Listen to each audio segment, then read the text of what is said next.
So can you see now the workspace? I'm in the Photoshop empty workspace. So all I need to do is to go to my directory, which is in this case in my computer. This directory is the file is located here. So your directory may, of course, is different from mine. All I need to do is to click and drag into the workspace, in the empty space, and drop. The moment you dropped, you will straight away open up in Camera Raw. Okay, in Camera Raw. You can see it's Camera Raw because the interface is with the panel on the side, and the whole thing is your picture. The first thing you look at is the basic. Always tweet open the basic. The basic is the one which you want to open. I already make some adjustments, so I want to revert to my default, so I reset to default. Reset to default means everything starts from what is taken direct from camera. Okay, so it's the default one.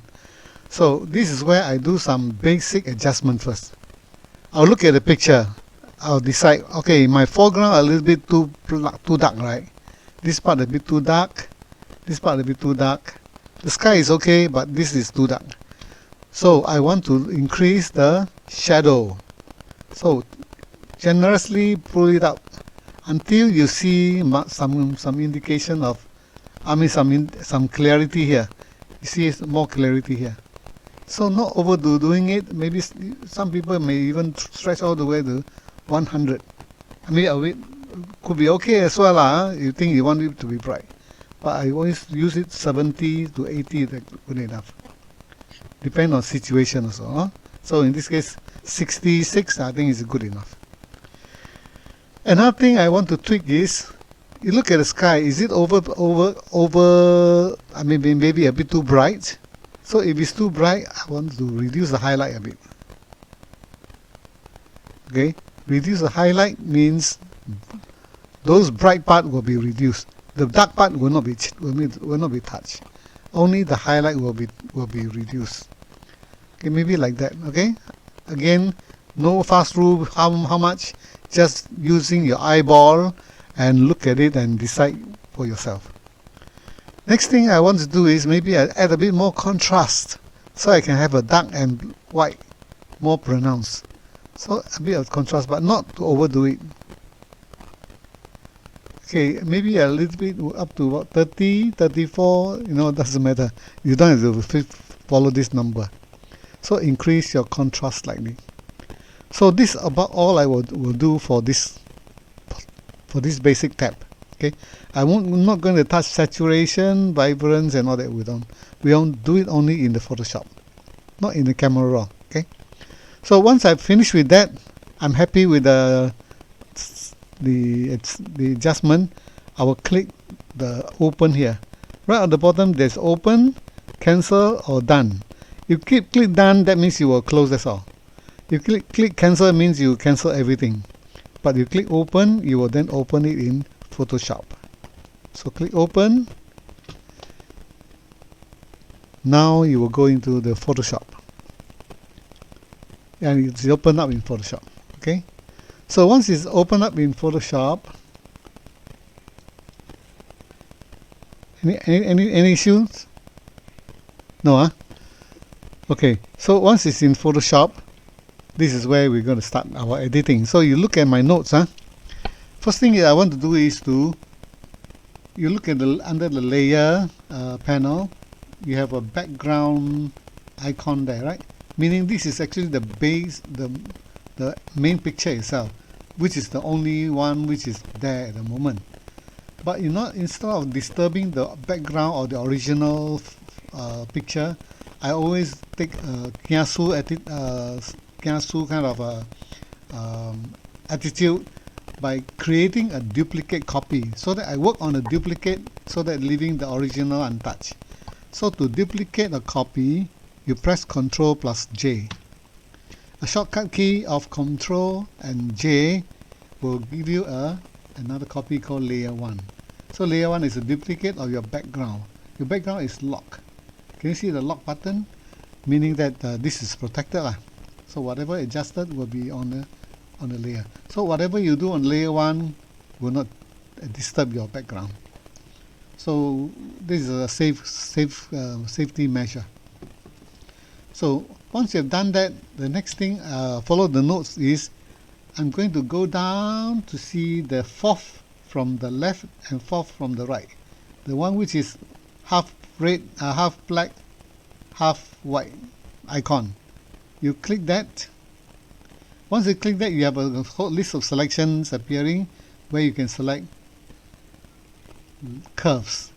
The one about the 6 from the top. Okay, you click on curves. Once you click on curves, notice you added an adjustment layer called curve 1. There is a white mask and there's this icon which tells you that you are now in the curve adjustment.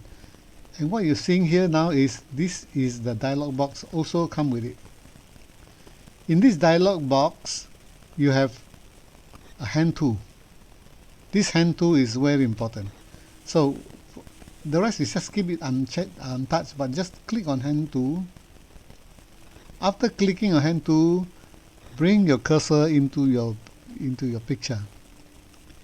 Can you see that when I move the cursor in the picture, there's something moving in the line there, right? Can you see the line here moving? The cursor was moving. So whatever point you're hitting at is actually indicating the brightness or darkness of the picture. So if I go to the dark area, you see it go right to the bottom. If I go to the very bright area, you go to somewhere higher up. Okay? So every point is corresponding to one point on this curve, on this line. So this is where I'm going to do the magic. When you are in this, after clicking the hand tool, you go to the center or the core of the Milky Way, which is the brightest part here.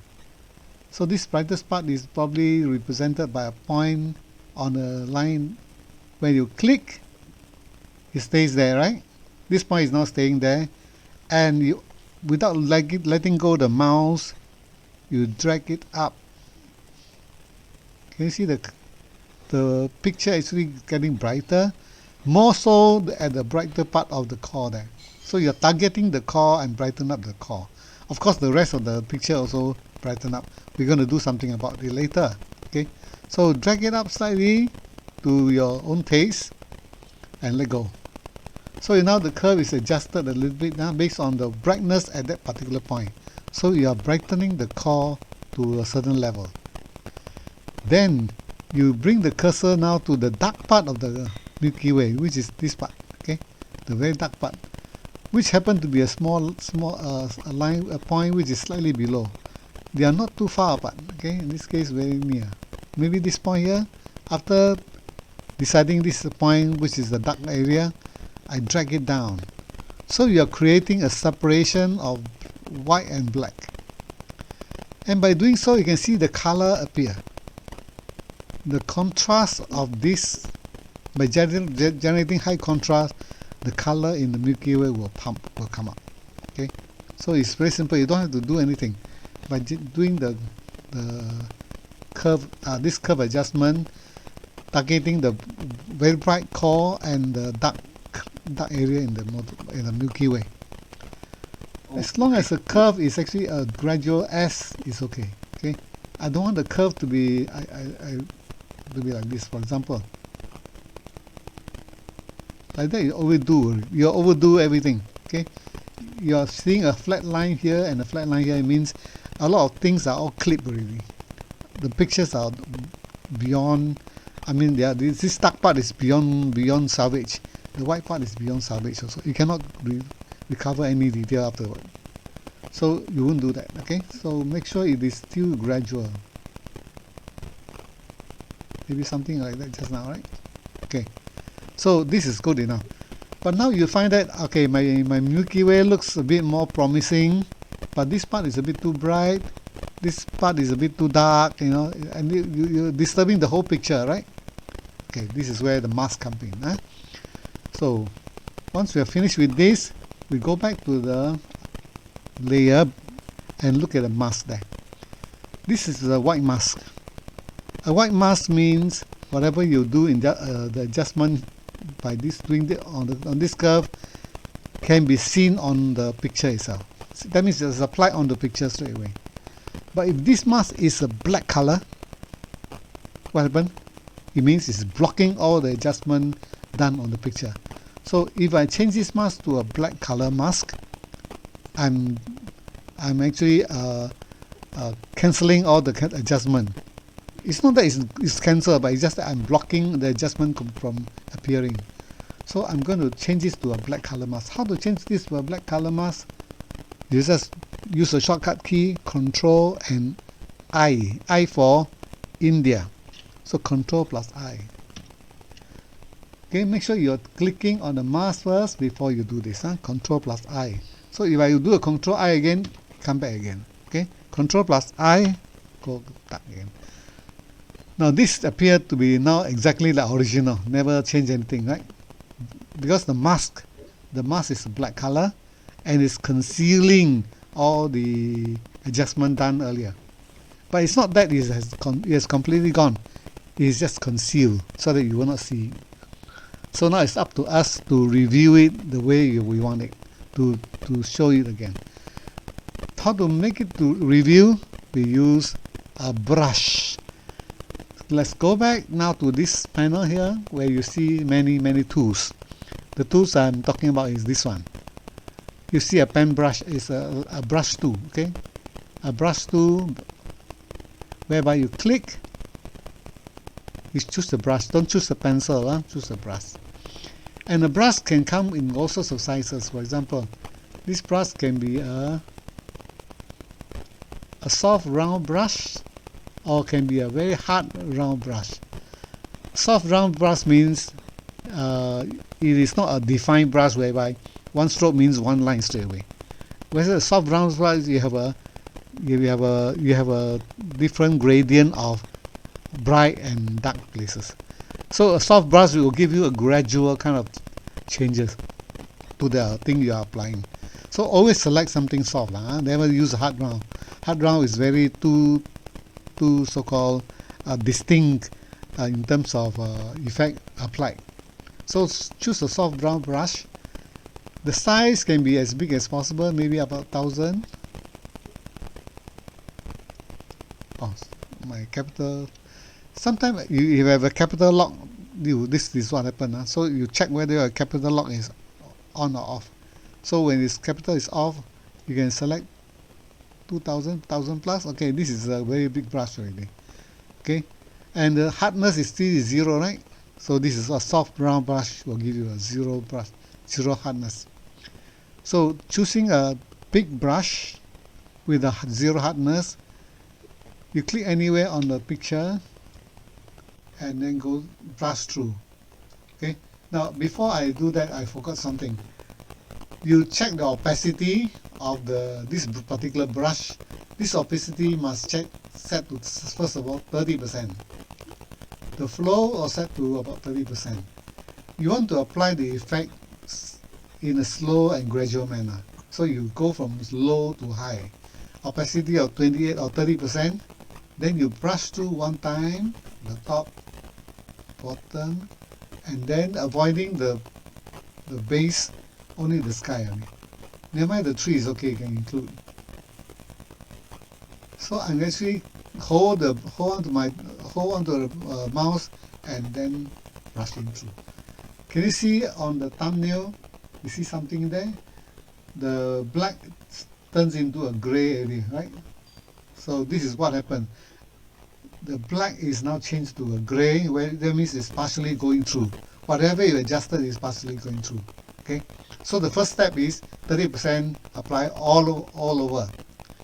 Then, in order to make the Milky Way alone to be the one which is pop up, I want to change this now to 50%. Change to somewhere 50%. Okay. In this case, I will only brush only the Milky Way and the surrounding area. So this area is what I want. I don't want anything else. I just brush along this area. So that the effect is more pronounced at the Milky Way. And you can see that there are a slightly brighter area which is there, brighter area of the black mass which is now found there. Changing it now further to 75% or 70%. Doesn't matter. This is just agak-agak one. Huh? Then now I'm targeting only the Milky Way. Targeting on the Milky Way. Just keep brushing the Milky Way only. So you have now the effect applied onto the Milky Way with a more pronounced, more review the Milky Way than elsewhere. Okay, this is what the brush is doing. And finally, to 100%. Well, now the brush is a bit too big, so you want to change the size to maybe smaller a bit. Okay, maybe a bit too small, like that. Then now just click on the Milky Way itself, on only that very bright part you want. Just click, click, click, click, click. So you are making the Milky Way appearing more pronounced than just now. Whereas the earlier, okay, to see the effect, you turn off the eye here. The moment you turn off the eye, this is before, and you turn it on, this is after.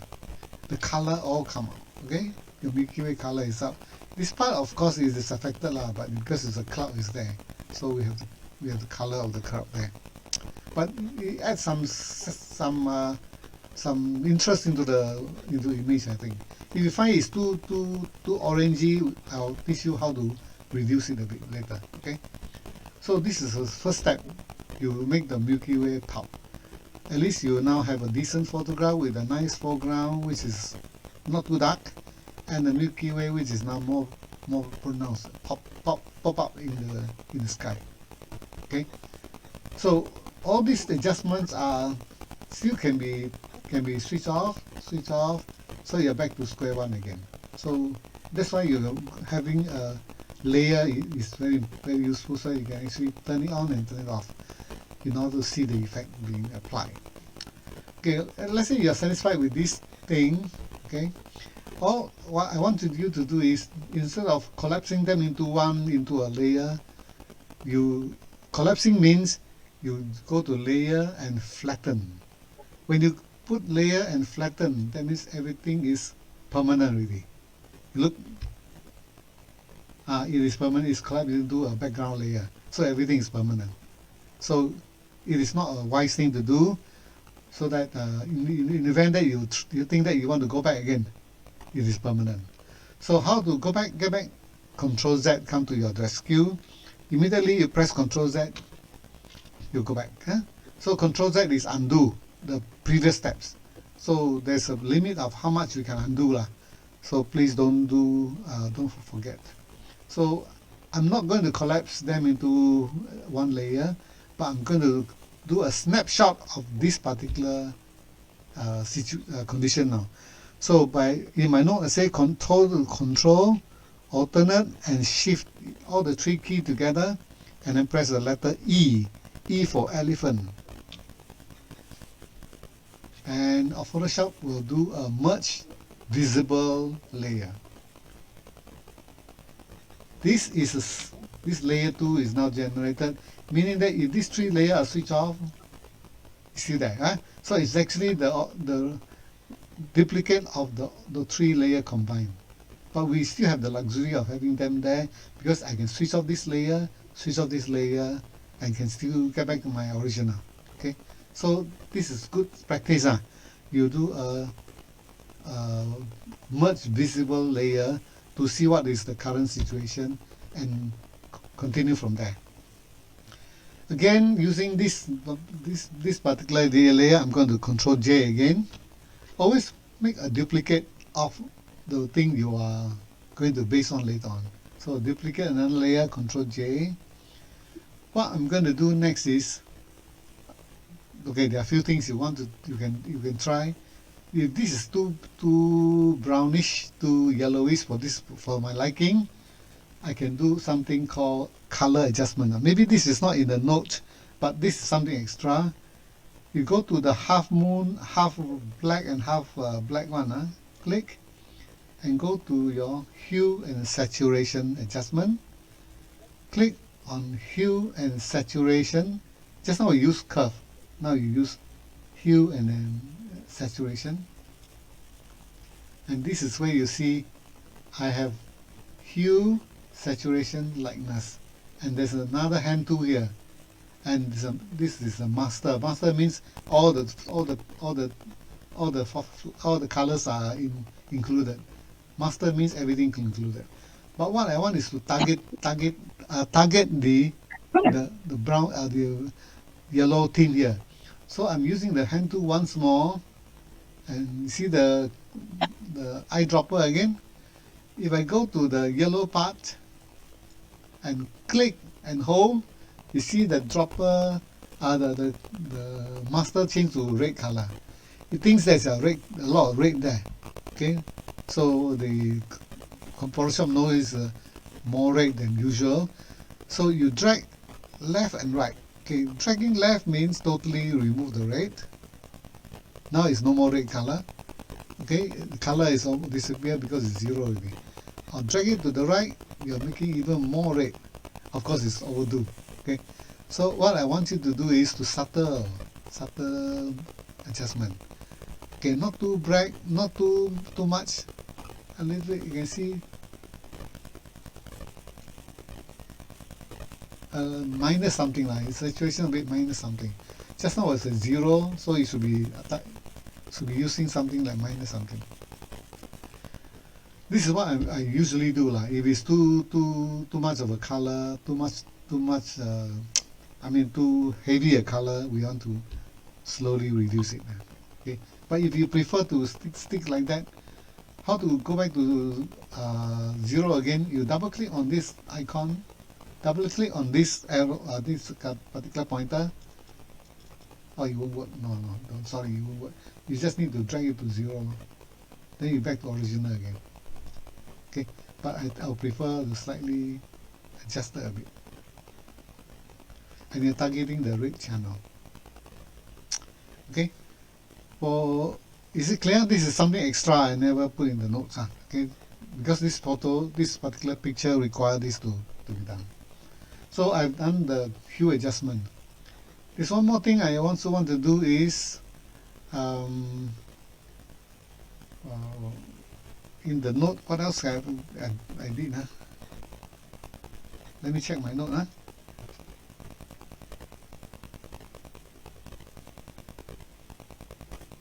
Crop, okay, straighten, okay. For this particular diagram or for this particular photo, I think straighten, no need to do straightening because I think everything is already more or less straightened. It's actually a perspective kind of picture. So not so much about problem. Unless this line, you have a distinct line which has to be vertical, then you will straighten it. So we don't have to do this, but I want to show you where is this straighten to. You go to crop tool here.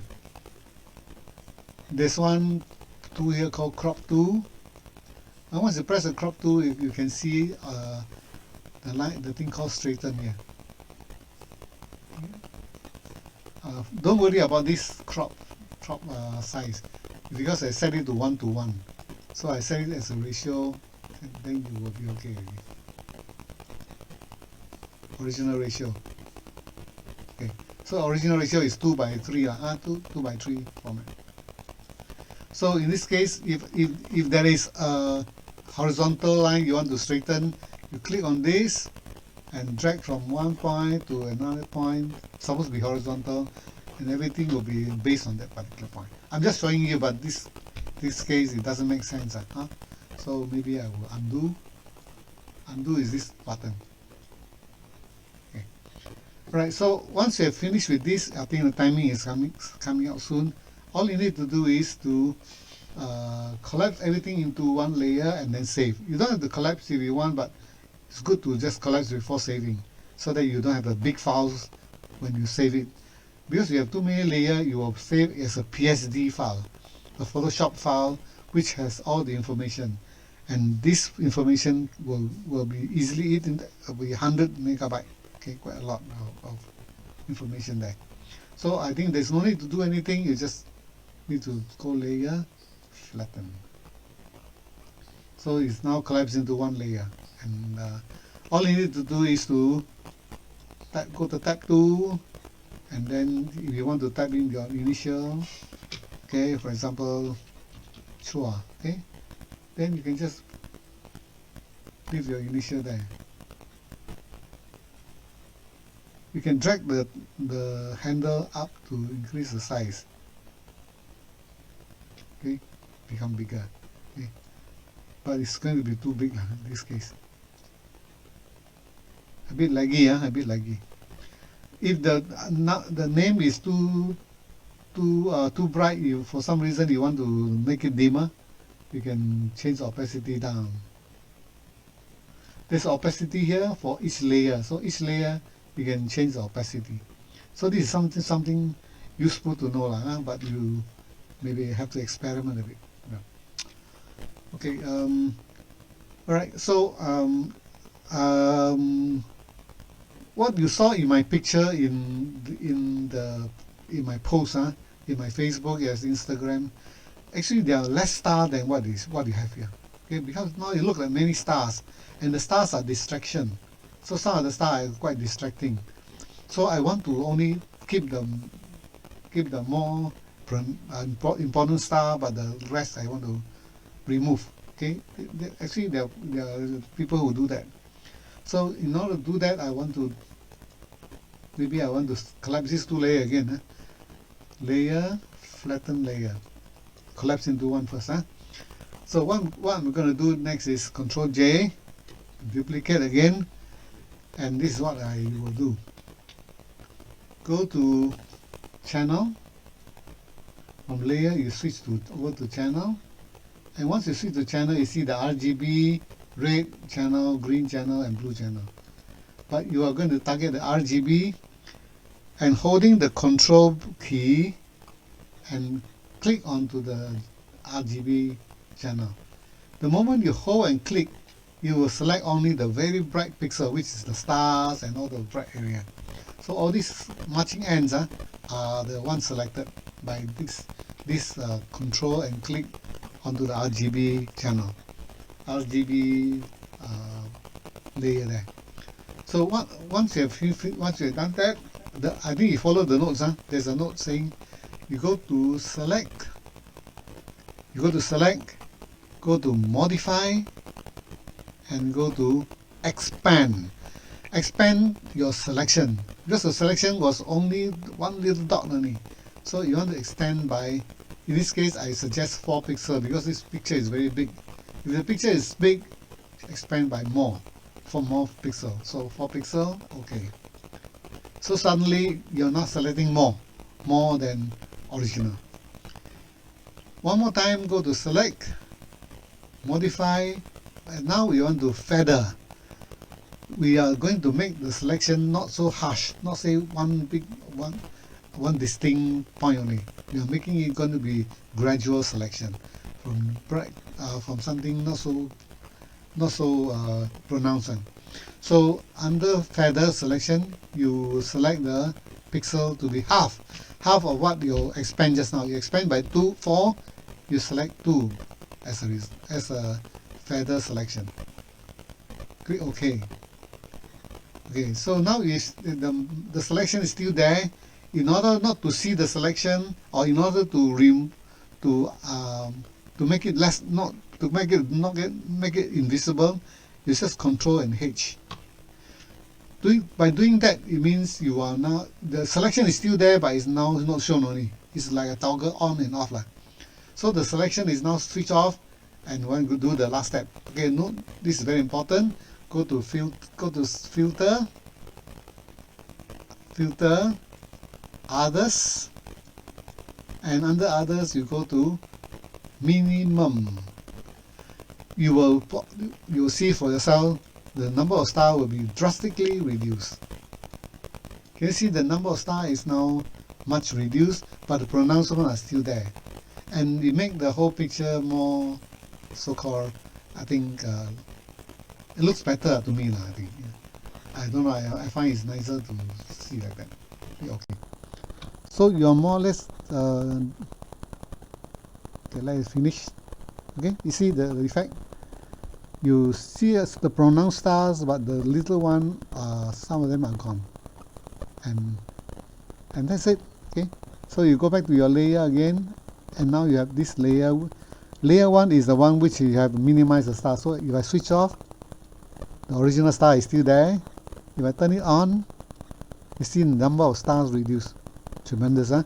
And it's now more clear, a lot of clarity in your Milky Way. I think I like something like this. Okay, so all you have to do next is to again collapse again, layer, flatten, and then layer, save as. Okay, then you save. Make sure it's JPEG. Save as JPEG, and then save as something called, for myself I just call this testing.